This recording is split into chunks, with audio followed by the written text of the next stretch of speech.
تشریف لائے اور آقا کریم نے فرمایا من یاخذ عنی ہؤلاء الکلمات فیعمل بہن او یعلم من یعمل بہن، اچھا میرے پاس کچھ باتیں ہیں، کوئی ہے جو سنے اور اس پر عمل کرے یا ان کو پہنچا دے جو اس پہ عمل کرے۔ حضرت ابو ہریرہ کہتے ہیں قلت انا یا رسول اللہ صلی اللہ علیہ وسلم، حضور میں جو حاضر ہوں۔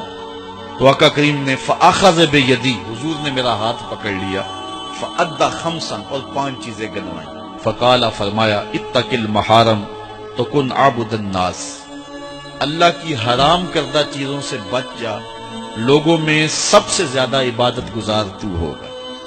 ایک بندہ 100 نفل بھی پڑھتا ہے اور نظر بھی بھٹکتی رہتی ہے، خیال بھی بہکتے رہتے ہیں، نہیں، نیکی کرنے سے زیادہ ہم گناہ سے بچنا۔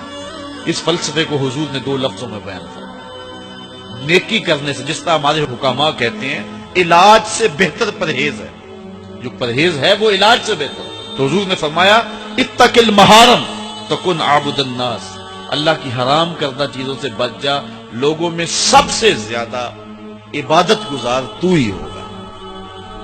دوسری بات، وَرْضَ بِمَا قَسَمَ اللَّهُ لَكَ تَكُنْ أَغْنَى النَّاسِ، اللہ کی تقسیم پہ راضی ہو جا، سب سے بڑا غنی تو ہی ہوگا۔ اللہ کی تقسیم پہ بندہ نہیں راضی ہوگا تو کیا ہوگا؟ واصف علی واصف نے لکھا تھا کہ غم کسے کہتے ہیں؟ اس نے کہا اپنی مرضی اللہ کی مرضی میں فرق کا نام غم ہے۔ اللہ کہتا ہے میں بارش ڈالوں، بندہ کہتا ہے نہ آئے، ہوگا کیا؟ جو اللہ چاہے گا۔ پھر بارش آ گئی تو بندہ دکھی ہو گیا کہ نہ ہو گیا، تو جے کہے بندہ کہ مالک جے تو میرے دکھ بچ راضی تو میں سکھ نو چلے ڈاواں، تو اس بارش میں مزہ لے گا کہ نہیں لے گا؟ میاں صاحب فرماتے ہیں دکھ ہمیشہ تے سکھ کتائیں تے دکھاں تو سکھ وارے، دکھ قبول محمد بخشا راضی رہن پیارے۔ تو غم کیا ہے؟ اپنی مرضی اور اللہ کی مرضی میں فرق کا نام، اور جب اپنی مرضی کو اللہ کی مرضی میں فنا کر دیا جائے تو پھر غم نہیں رہتا۔ اسی لیے جو اللہ والے ہوتے ہیں لا خوف علیہم ولا ہم یحزنون، انہیں کوئی ٹینشن ہوتی نہیں ہے۔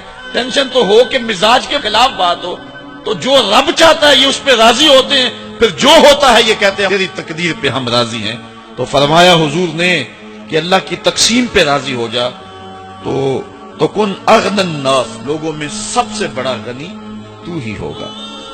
فقالا، پھر تیسری بات حضور نے فرمائی وَأَحْسِنْ إِلَىٰ جَارِكَ تَكُنْ مُؤْمِنًا، اپنے ہمسائے کے ساتھ اچھا سلوک کر، مومن ہوگا۔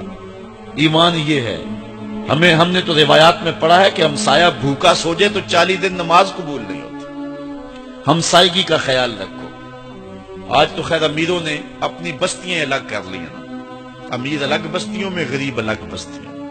پہلے گلی میں ایک امیر رہتا تھا، 10 غریب رہتے تھے، اس 10 غریبوں کا اس امیر کو خیال رہتا تھا، اسے پتا تھا کس گھر میں چولہا نہیں جلا، کس کی بیٹی جوان ہو رہی ہے، کس کو کیا مسئلہ ہے، کس کے گھر میں بیماری ہے اور علاج میں نے کروانا ہے۔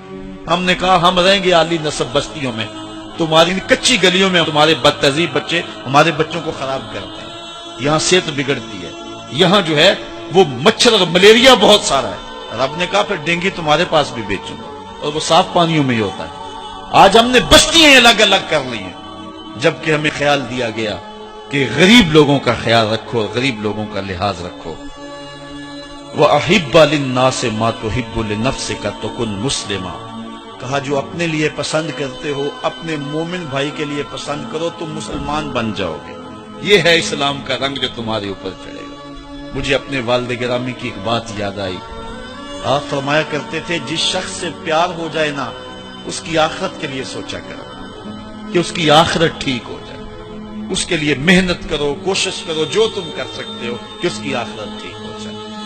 اللہ اکبر۔ اور آخری بات جو حضور نے فرمائی وَلَا تُكْثِرِ الضِّحْكَ فَإِنَّ كَثْرَةَ الضِّحْكِ تُمِيتُ الْقَلْبَ، اے ابو ہریرہ زیادہ ہنسا نہ کرو، زیادہ ہنسنا دل کو مردہ کر دے، دل مردہ ہو جاتا ہے ہنسنے سے، بلکہ فرمایا گیا کہ فَلْيَضْحَكُوا قَلِيلًا وَلْيَبْكُوا كَثِيرًا، تمہارا رب کہتا ہے تھوڑے ہنسا کرو، زیادہ رویا کرو۔ رونا دل کا میل اتارتا ہے، باطن کے اجاڑ پن کو دور کرتا ہے، من میں خشیت الہی کے پھول کھلاتا ہے۔ اور حدیث میں آتا ہے وہ آنکھ خوف خدا کی وجہ سے روئی اور ایک بال کی جڑ بھی بھیگ گئی، کل قیامت کے دن وہ بال جہنم میں نہیں جانے دے گا۔ عرض کرے گا مالک یا اسے جنت دے دے یا مجھے نکال دے، تو رب بال تو نہیں نکالے گا، اللہ تعالیٰ اس شخص کو جنت عطا فرمائے۔ لا خیر فی عین لا تبکی من خشیت اللہ، امام ابو نعیم نے لکھا حلیہ میں، اس آنکھ میں بھلائی کوئی نہیں ہے جو خوف خدا میں روتی نہیں۔ رونے کا مزاج بناؤ، طبیعت کے اندر نرمی پیدا کرو۔ اگر طبیعت سخت ہے، بعض لوگ تباً سخت ہوتے ہیں، تو روزانہ شام کے وقت قبرستان میں جا کر کے کچھ وقت گزار کے آیا کرو۔ اپنی طبع میں نرمی پیدا کرو، طبیعت میں سادگی پیدا کرو، اپنے زندگی کے معاملات کو زیادہ نہ پھیلاؤ کہ جو حساب دینا مشکل ہو جائے۔ ہاں، ہر بندہ چاہتا تو یہ ہے کہ میری زندگی آسودہ ہو، آسودہ ضرور بناؤ زندگی کو، لیکن خیال رکھو کہ اس دنیا کی زندگی کی آسودگی سے آخرت کی آسودگی جو ہے وہ زیادہ عزیز ہے۔ یہ 4 دن کی زندگی ختم ہو جانی تھوڑی ہے، بالکل سانسوں کی گنتی ہے اور ختم ہو جانے والی ہے، اور وہ زندگی نہ ختم ہونے والی۔ اس لیے خندق کھودتے صحابہ پر جب حضور کو پیار آیا تو دعا کیا دی، اے اللہ میرے انصار کو بھی بخش دے، میرے مہاجروں کو بھی بخش دے، کیونکہ زندگی تو آخرت کی زندگی ہے، ان کی آخرت کی زندگی کے لیے خاص طور پہ دعا مانگو۔ اس لیے اپنی آخرت کی زندگی کے بارے ترجیحاً ہم سوچیں اور اپنی زندگی کو بہتری کی طرف لے جائیں۔ 5 گانا نماز شعار زندگی بنا لے۔ زندگی جاتی ہے تو جائے، لیکن نماز نہ جانے پائے۔ حضور نے فرمایا، اللہ اس شخص کے چہرے کو تر و تازہ رکھے جس نے میرے سے کوئی حدیث سنی، پھر جیسے سنی اس کو ویسے آگے پہنچا دیا۔